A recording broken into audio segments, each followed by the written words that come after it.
new to you, but barbershop is singing, correct? And in my experience, the singing that I've had has been about this long. My barbershop singing is that long. But for me to get from here to here was kind of interesting. When I started junior high at Patrick Henry, one of my teachers wanted me to help him out on the stage crew. And I thought, well, stage crew, heck, that's nothing. Put a couple of stools out on the stage and away you go. Well, a couple of years after that, he said, "You're doing too good of a job. I'm going to make you the stage manager. You're in charge of everything." Thought, well, okay. So I started setting up the stage for many different concerts and that. But one thing stuck in my head. There was a girl that always wanted to be on a stool or a chair when she sang. So okay, I'll go with it. She wanted certain lights shining. She wanted to be out in the open. So in 59, I decided, hey, I want to get to know this gal a little bit better. I went out on a date with her. After graduation, we got married. And that was Sandy. And Sandy wanted to get into singing because that's all she's been doing since she was about 4 years old. Every time there was something to be done at the church, she was there. The church would not allow her, if a men's group wanted her, they wouldn't allow her to walk through the audience. She had to come in the back door, walk down, get behind the curtain, and she sang behind the curtain. And she said, wait a minute, I want to be a little bit better than that. So she had a girlfriend that wanted to join the Sweet Adelines. They went over, and with Mary Dick, she passed the audition. She got into the City of Lakes chapter. Not long after that, Harmony Bazaar came about, the quartet Harmony Bazaar. And that was with Mary Dick. All of a sudden, after one of the concerts, they said, we want you to go on a USO tour. And she said, ooh, wait a minute now, that's going up the ladder. Boy, that's kind of nice. And in the process of learning the music up to that point for the Harmony Bazaar, there was several coaches that came in.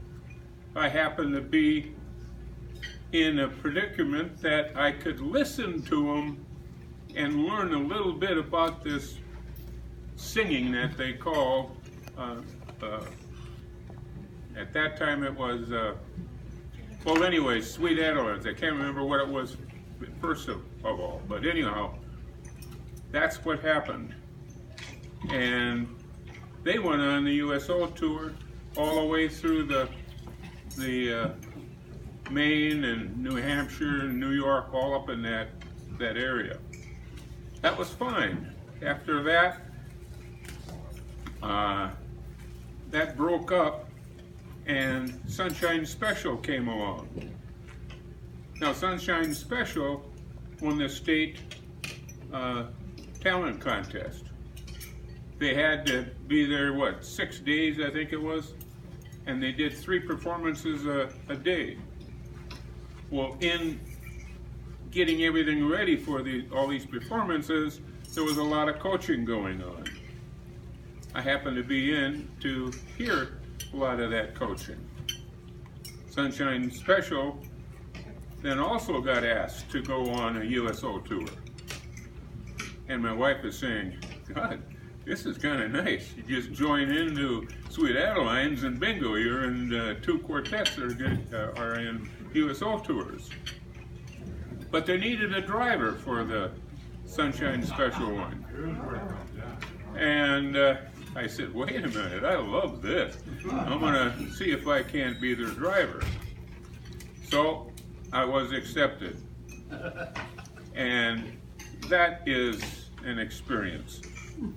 Driving when it's 100 degrees out in a van that's not air conditioned, and have 3 ladies in the back singing, talking about music, what they're going to do next, going through all of the VA hospitals down south, all through the south. Now, at that time I had already gotten into barbershopping. I was in it in about 80, 81, 82. My wife has been in since 72. But we were so impressed with all of these VA hospitals that we went into. There was one hospital that we got a little scared of, because when we walked through the front door, the head of the hospital came up to us and said, well, we're going to show you around a little bit, but we're going to unlock the door. You're going to walk in. We'll lock the door behind you. And I started to go through the roof. But the gentleman said, we know what a lot of these gentlemen, what they do wrong, what they do right. But anyways, so we walked through the door, and 2 of the gals went down one side of the hallway, and I went down the other side with the other 2. Talking to the people, talking to the guys. One of the guys that my wife's on which side she went down said, oh, from Minnesota, whereabouts? He said, Minneapolis. He says, oh, my son lives in Minneapolis. And we said, well, gee, what can we do? He wrote down an address and a telephone number and said, please call him and tell him, you know, that I want to see him. We got into Minneapolis after the USO tour, called this guy. The reaction stunned us.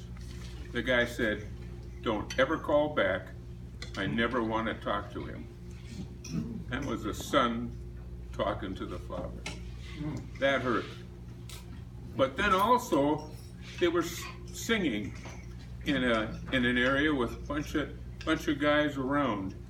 And one gentleman got up, shuffled over to, I think it was Jeannie Spong, shuffled over to her, and the director was saying to me, it's okay, it's okay. And this guy had a handful of little paper pieces.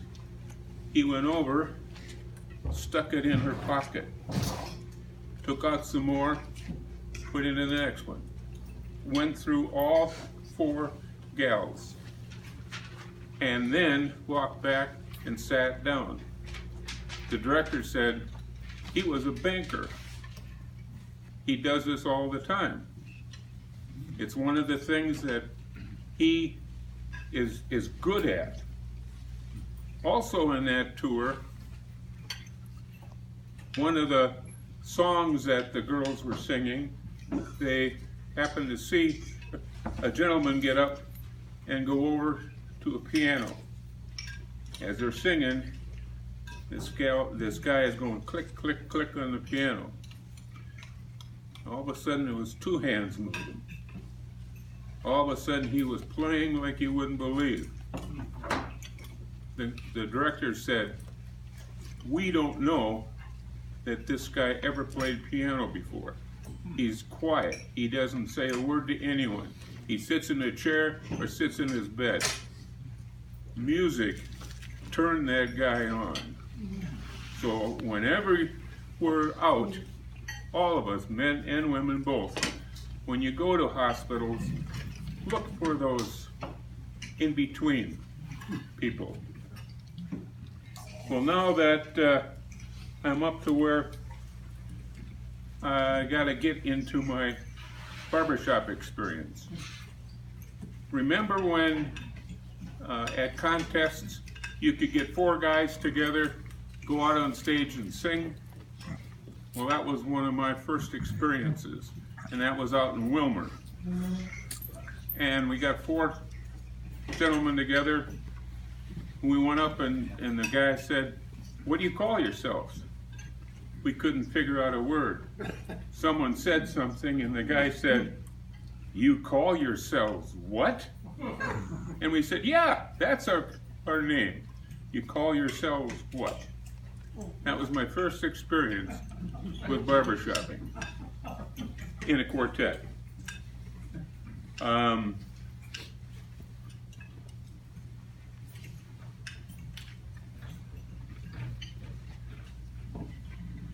And then after that, I was in a couple of others. Bergersen, sang in a quartet with him and a couple of others. And then one of the quartets that I was in was, we did the Wheaties commercial on the show. That was kind of interesting. When it was time for us to go out and sing, I walked off the riser, got out, sang the Wheaties commercial, got back up on stage. The guy next to me said, "Boy, that was good." And I said, "It was what? It was good? What did I do?" He says, "You walked out there." I don't remember walking out on stage, singing the commercial, and coming back up. So you're quartetting. I feel what I went through, you must have been there. But in the early years, Ron Setzler bought a covered van, and they needed someone to drive that van around. Well, not knowing what was going to happen, I said I would do it. I'll drive the van. Well, it ended up that we started renting out our risers to City of Lakes, to Twin City Show Chorus, and to a few others. We even drove it out to one of the international men's contests. But that was an experience, driving that. Also, someone said, we need someone to do an annual show. And no one spoke up.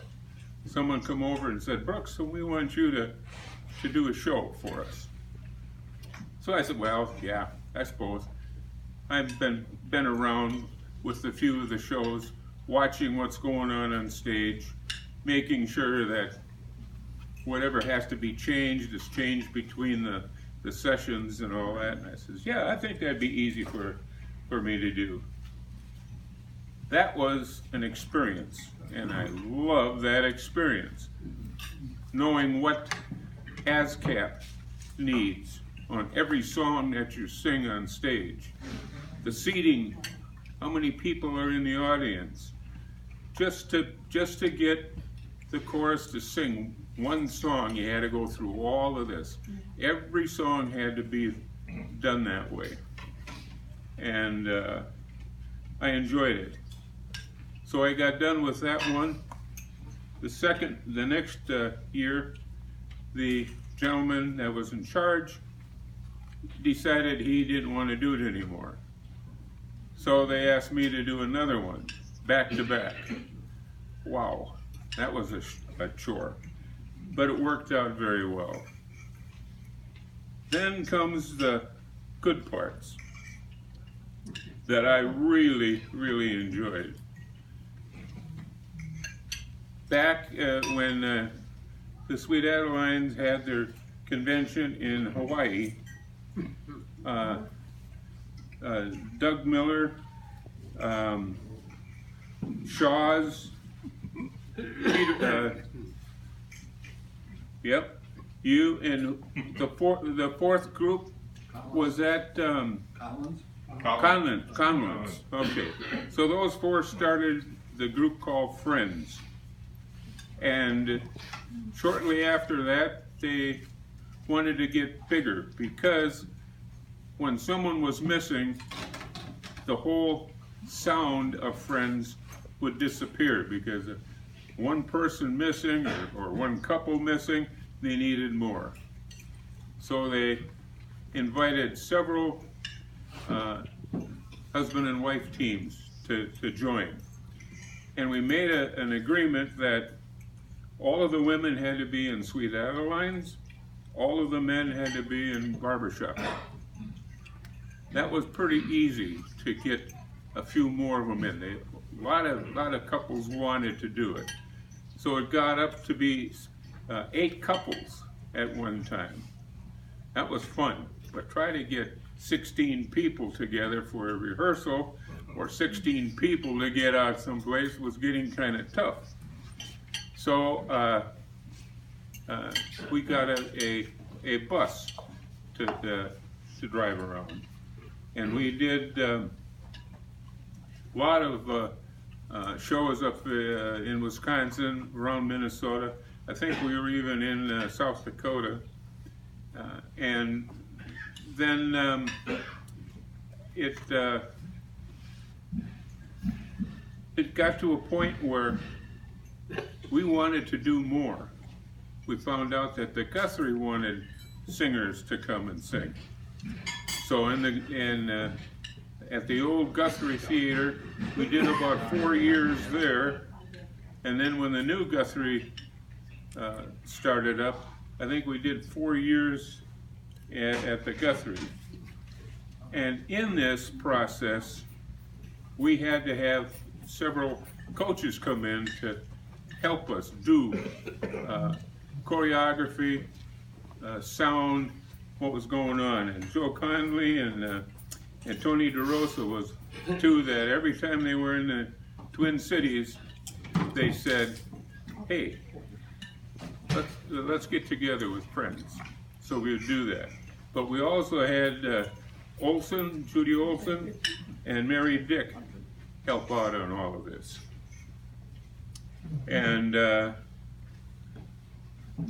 we did 14 years with Men's International, and that was just a tremendous experience. We would send out emails to all of the choruses and quartets coming to the International, and we picked 2 or 3 others to sing on the Mixed Harmony Showcase. I don't know how many of you have been at an International and have gone to the Mixed Harmony Showcase, but that was, I think, 14 years that we did that. And now I don't think they even have that anymore, but that was fun.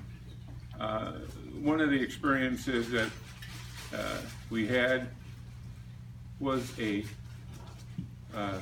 couples from Japan, and we heard their tapes and saw their videotape, and we said, hey, that is a good group. Let's invite them. So Sandy and I were down in, we knew when they were coming in. We went down and we saw these people coming into the headquarters hotel. We went down there and started talking to them. Well, welcome to the United States, and welcome to, I can't even remember which international this was at, but, and then a person off to the side walked over in front of us and said, they don't speak English. And we said, what? What about this tape that we saw and heard? What's with that? It was done all phonetically. and you couldn't tell. You had a slight idea that there was a little bit of twang going on in their singing, but they sang it perfect. And we had them on the show. They did their bit, and then we said, if you have any questions, come on up and you can talk with them. Boy, I tell you what you saw after that. I mean, it was tremendous. And what I'm trying to get to is all of these coaches that I have listened to and been involved with seeing what they're doing and what's happening from them. Coaching is very, very good. You can have 6 coaches out there. You can have 6 ways of breathing. You can have 6 ways of smiling. And for me, I couldn't figure out when they said, well, sing with your diaphragm. What's a diaphragm? I just know that's underneath your lungs, but what do you do with that? How do you control that? Or they say, sing out. Don't sing in the back of your head. How do you do that? What's going on? All of these coaches had different ways of presenting this, presenting standing. And to me, that's for me, when someone starts to say, we don't need coaches, everyone needs coaches. So I hope that, I think I've asked enough of what my experience is, and I tell you, this has been the best 36 years of my life, was being a Commodore and singing to a crowd. Thank you.